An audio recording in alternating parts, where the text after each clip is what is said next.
Okay, connected, looks good. We'll be starting in less than a minute.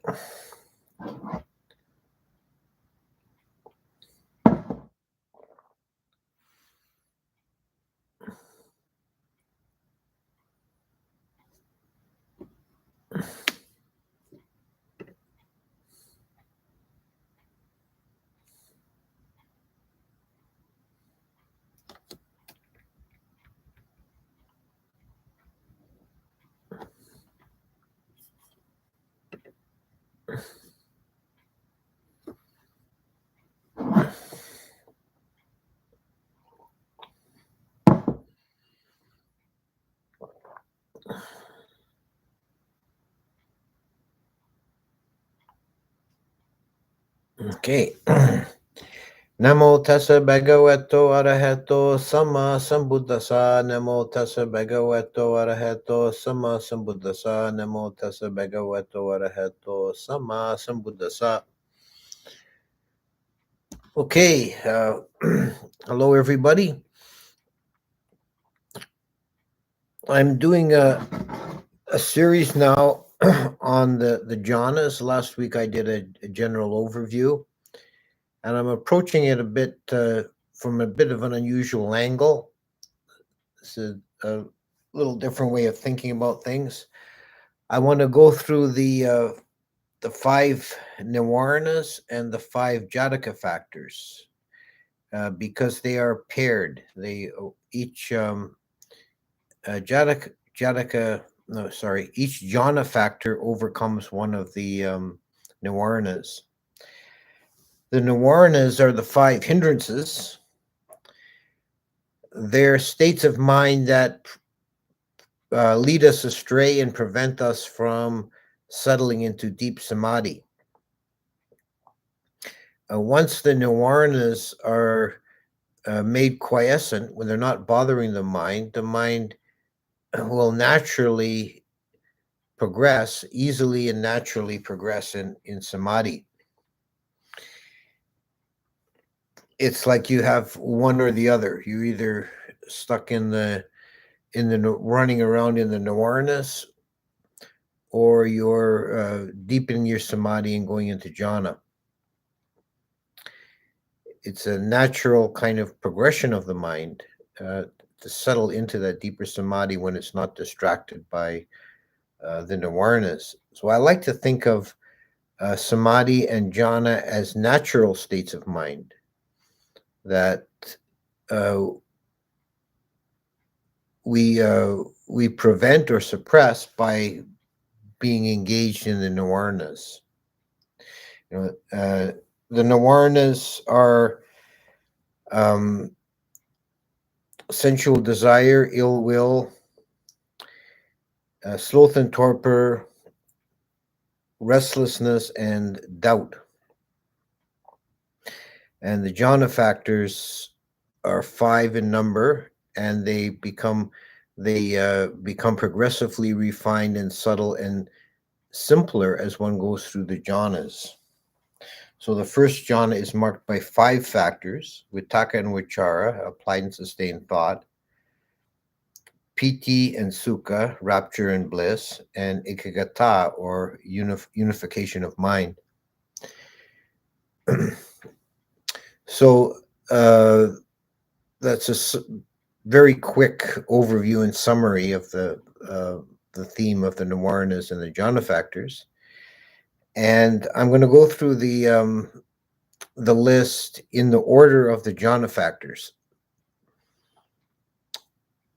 So today's talk will be about the hindrance of sloth and torpor, which is particularly overcome by the jhana factor of VItakka.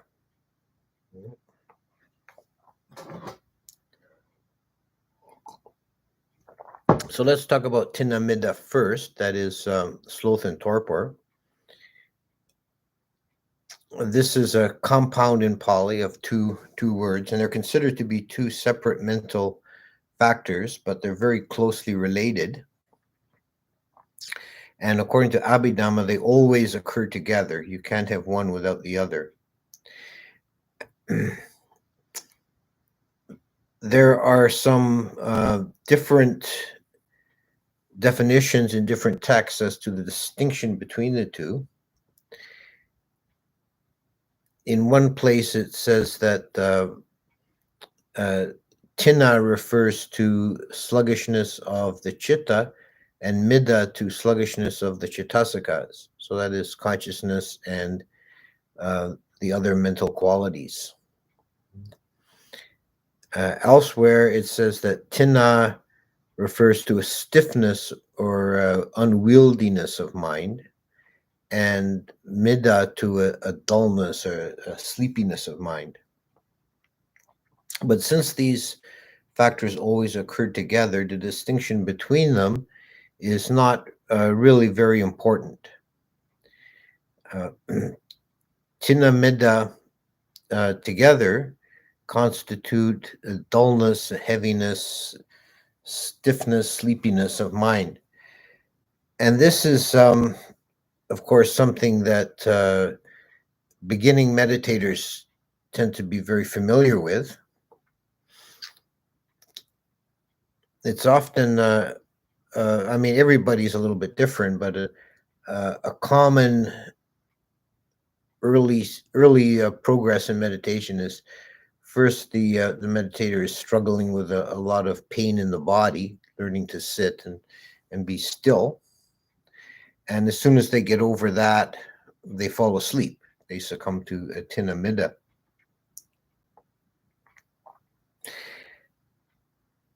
It comes in degrees. You can just be a little dull, not quite up to peak brightness, peak clarity, or you can go all the way into falling asleep. Well, and it's not to be confused with tiredness. An arahant does not experience Thīna-Middha at all, but they can still become physically tired and they still sleep. So physical tiredness and sleepiness caused by that is not sloth and torpor. Sloth and torpor is a purely mental defilement of falling into those dull states of mind.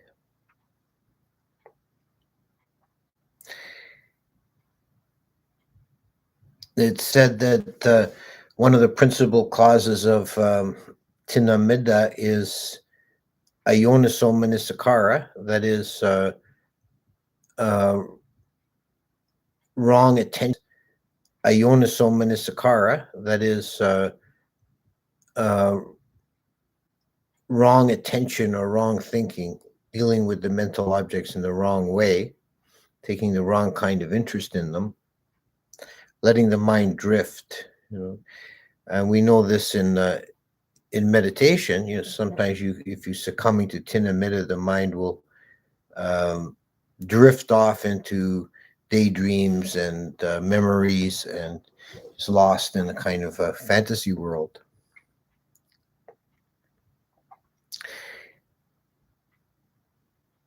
The texts also particularly highlight the danger of overeating as a cause of Thīna-Middha, and the Buddha spoke about this directly, saying that in one who belly is overfull will seek out a soft bed and succumb to sleepiness. So Ajahn Chah used to say that the right amount of eating is to stop 5 mouthfuls before you're full. I'm never too sure exactly how you can know that or calculate that, but the idea is not to stuff yourself until you're full or over full. There's a lot of emphasis on that in Thai tradition, Thai forest tradition of being moderate in eating.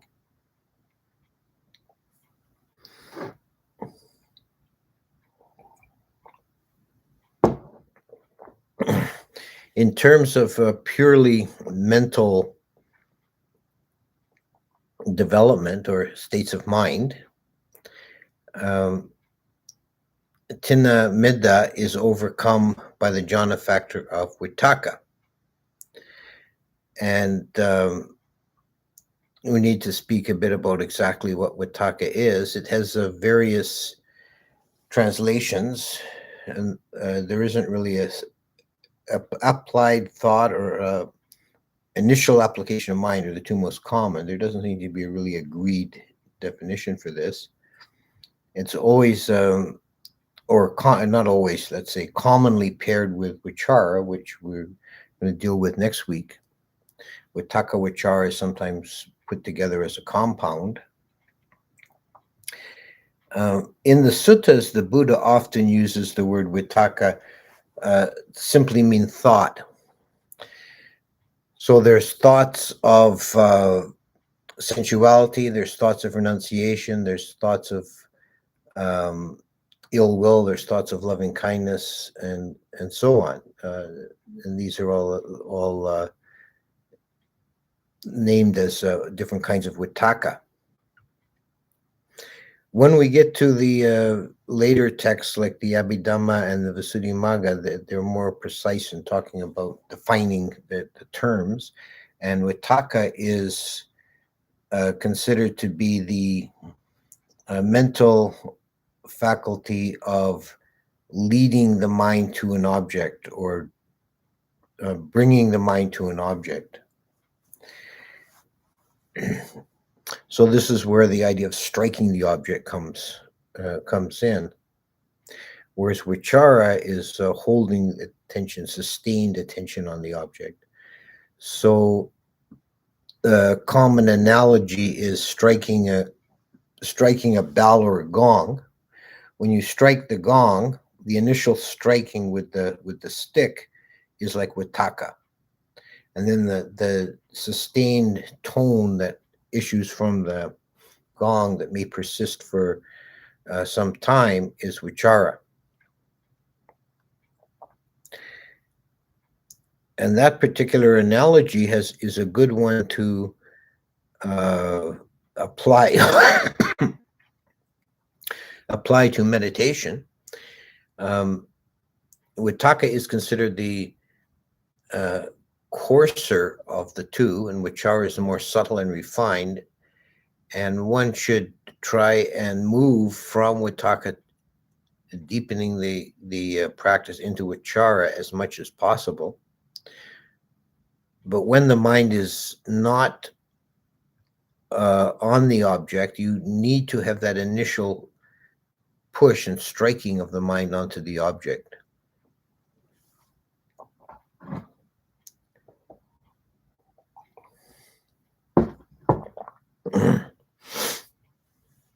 So when the mind is dull, it's obviously lost the object.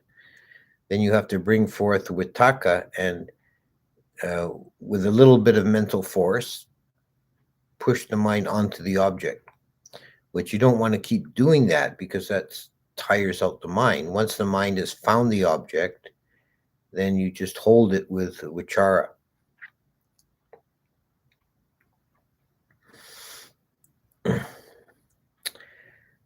You can think of VItakka vichara together as mental states that are whose function is manipulating the sankharas. Now, in the context of meditation, is to bring the mind onto the object and to hold the object. In the context of ordinary mind or daily mind, VItakka and vichara manipulate the sankharas, allowing for cognitive thought and speech. They originate with VItakka vichara. So we see that in second jhana, where VItakka and vichara are absent, there is no cognitive thought.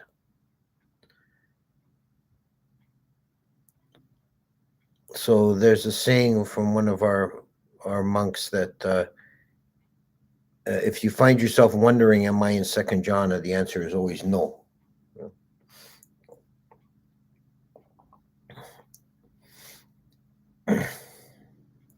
And when Vitakka is present at that moment, there cannot be Thīna-Middha. So this is one. I mean, if you're really caught in Thīna-Middha, you really need to take some measures to break out of it. It can be a very difficult defilement to fall into because it's marked by its nature with a lack of energy. So it's difficult to rouse yourself out of Thīna-Middha. There's a number of things you can do. You want to brighten the mind and sharpen the faculties.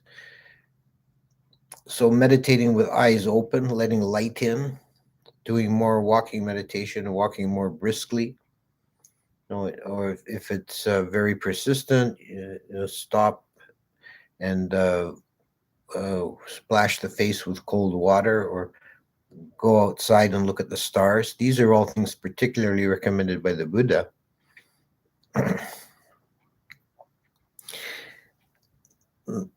But the point is to break out of it, to not let it keep cycling down, because it does have that tendency until you finally lose it altogether and fall asleep. But on the more subtle level and on the level of the mind,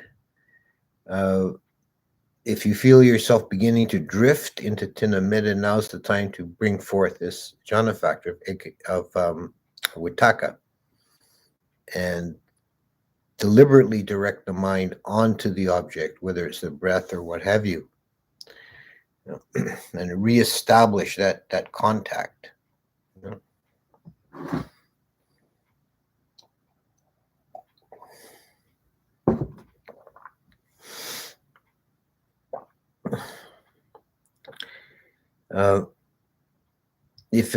If there's a feeling of boredom, that's a sign of Thīna-Middha. There's the mind stream is not energized enough to take an interest. So this is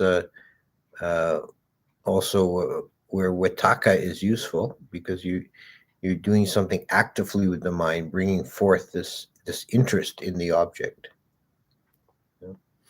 And this cuts through the fog of the Sloth and Torpor, the Thīna-Middha, and not only establishes the mind on the object, but also wakes the mind up and brightens it. There are these two aspects. That's why it's a compound Thīna-Middha. There's the stiffness of mind and there's the dullness of mind, and they always come together. It's the mind.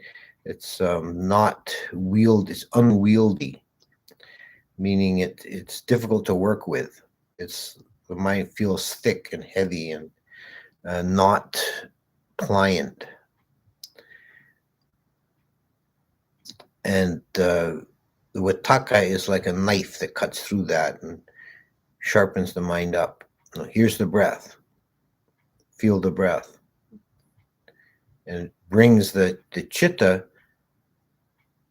onto the object, like leads it, guides it, to land on the object, and then vichara holds it there.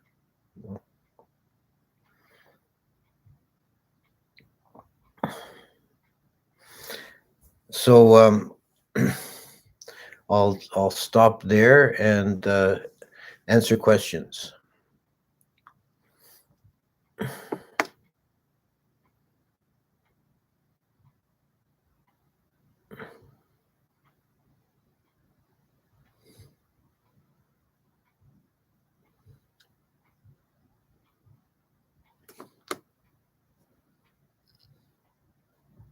Second part of this.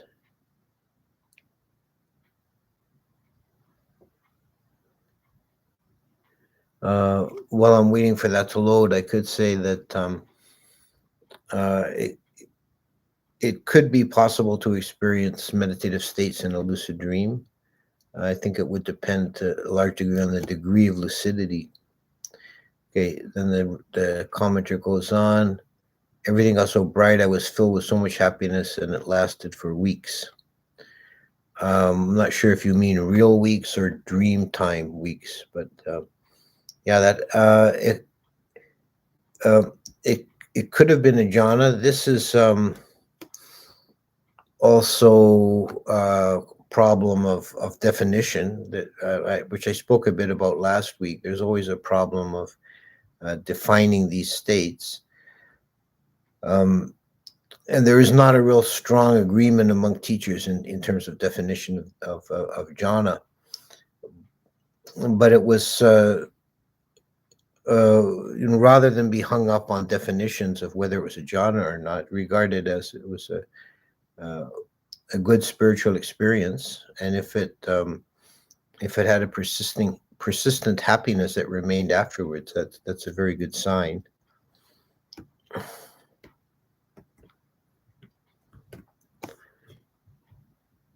Is existence nothing but a hologram? No, I don't really relate to that.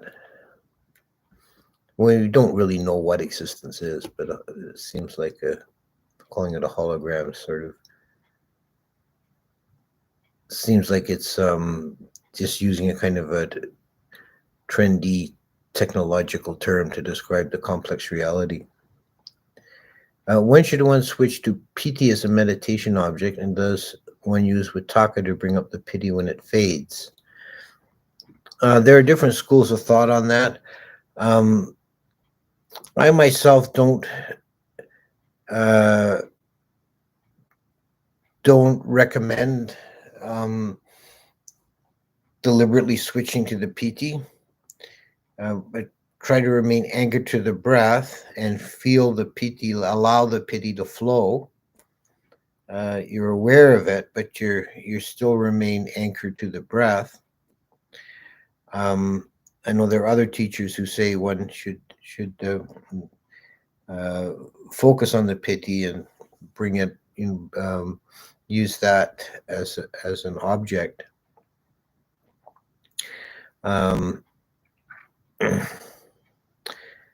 I take these the piti and sukha more as signs that naturally arise and that the samadhi is deep, and not as ends in themselves. One should be aware of them and encourage them to the extent of not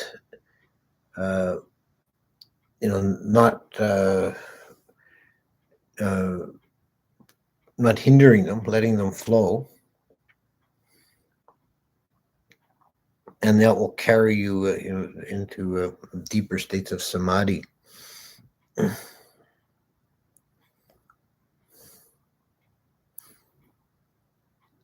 I wouldn't necessarily use the use VItakka to push the mind onto the piti. Remember that piti is the coarsest of the jhana factors, and you eventually transcend it.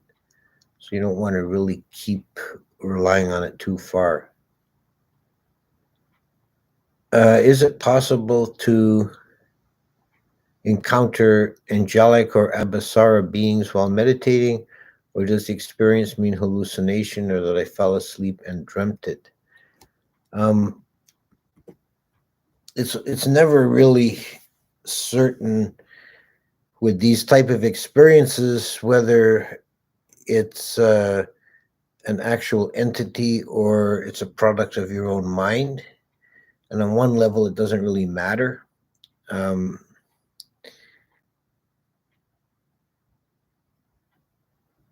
It's the kind of thing that arises in the mind. One can become obsessed with it, and it's becomes a hindrance to meditation of seeking out flashy experiences. One thing that happens as samadhi deepens naturally is that the faculty of visualization increases, and this can be a bit of a trap because the meditator can summon up all kinds of very amazing imagery. It can even seem very spiritual, Dhamma related. But if you remain fascinated with it, your meditation won't deepen any further beyond that point. It's not something to be particularly encouraged. It's just to recognize it as a sign that the samadhi is deepening, and treat it as any other object and let it go.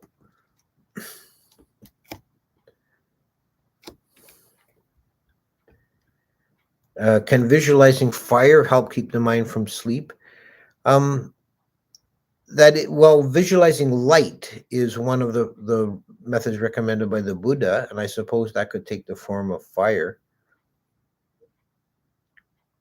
It's one of the particular methods for overcoming sleepiness is perception of light, to, as in the words of the sutta, to make night into day. So even if it's dark in where you're sitting, you imagine or visualize bright, brilliant light. Does such an encounter, this is referring back to the previous question about encountering Abhisara Devas, does such an encounter mean my consciousness was in jhana? Well, it does mean that the mind was in deep samadhi. So and again, I'll repeat myself that it's a question of definition to say whether you were in jhana or not. I would think such kind of visioning is certainly possible in first and probably even second jhana. Does Abhidhamma say Thīna-Middha is rooted in aversion? Not necessarily.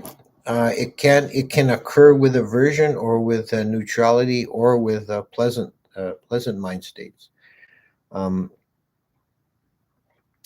It does, as a practical matter, in meditation, it sometimes arises from aversion. It's the mind is seeking some kind of escape from unpleasant thought forms or unpleasant bodily sensations, and goes into dullness and kind of anesthetizes itself. But it can also be rooted in neutrality, which is the kind of boredom feeling, or it can be rooted in pleasant, if the mind sort of drifts off into pleasant fantasies and gets sleepy that way.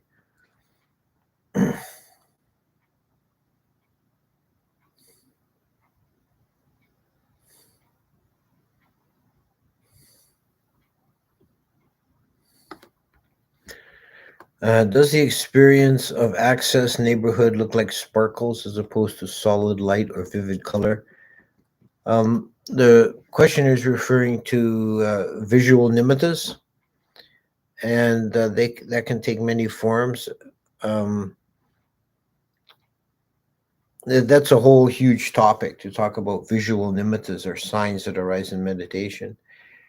The Visuddhimagga method is, once the visual nimitta arises, which can occur in a variety of forms, something like a disc or a star or a point of light, a jewel, the mind of the meditator brings up this nimitta, means a created object, something created or made by the mind.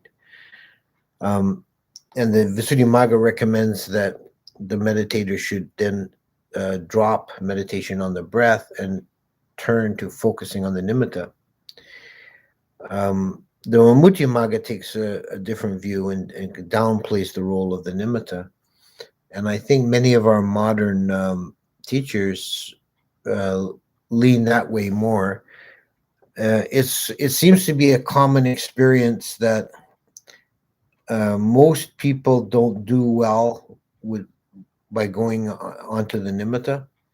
You have to have a very strong faculty of visualization. And I think the best advice when a nimitta arises is to attempt to give it a try, attempt to focus on it. But if it fades in and out or keeps changing, or you can't stabilize it, then it's not worth pursuing. Give it a done to see if you can do it. And if not, go back to the breath and disregard the nimitta. And you'll get the actual proper nimitta for breath meditation is tactile, because the sensation is tactile. And it's described in the VItakka as a feeling at the nose tip, like you have a ball of cotton wool and you're pressing it lightly on the nose.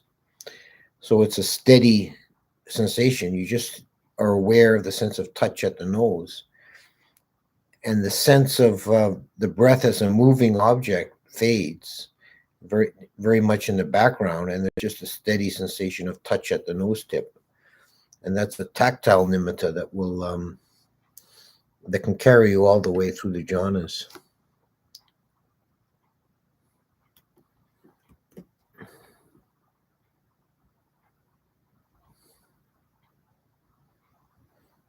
What insight does an arahant have, or what ignorance do they uproot? It's never be tired.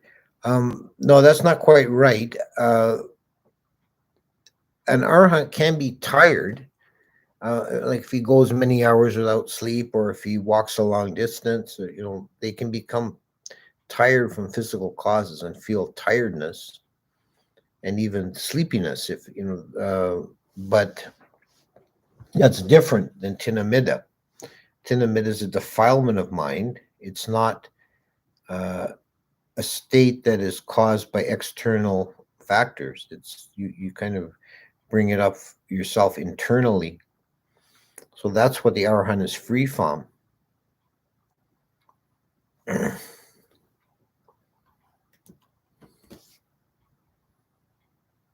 What do I do with the mind to make the transition from samatha meditation to vipassana?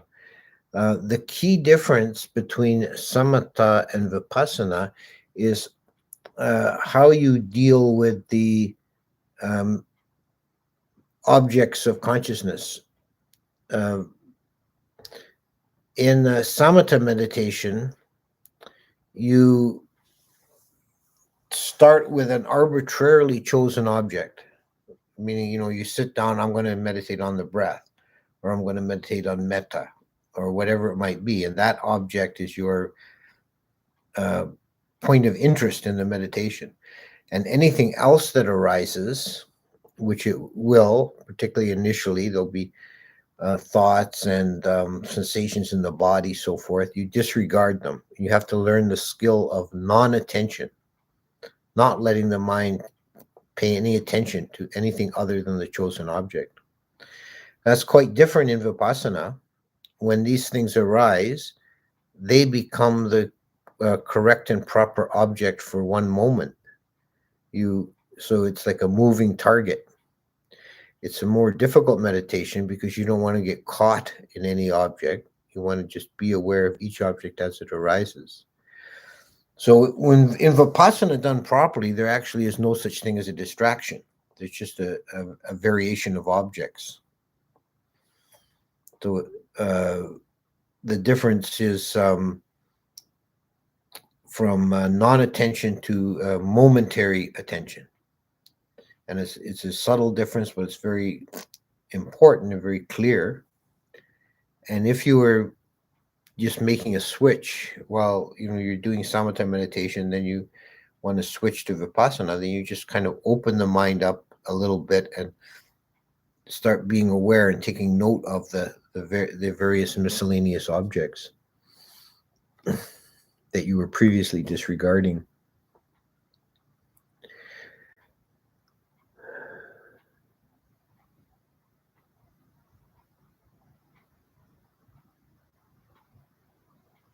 Okay.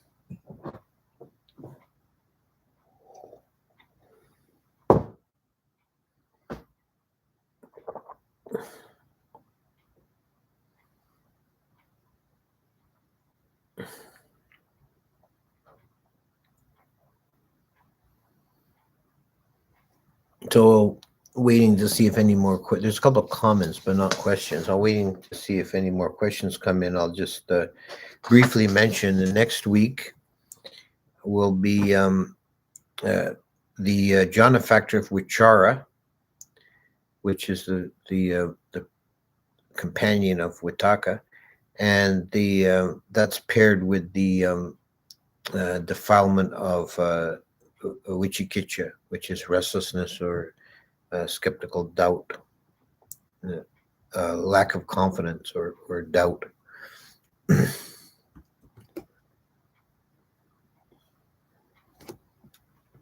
Okay, it seems like probably natural place to stop.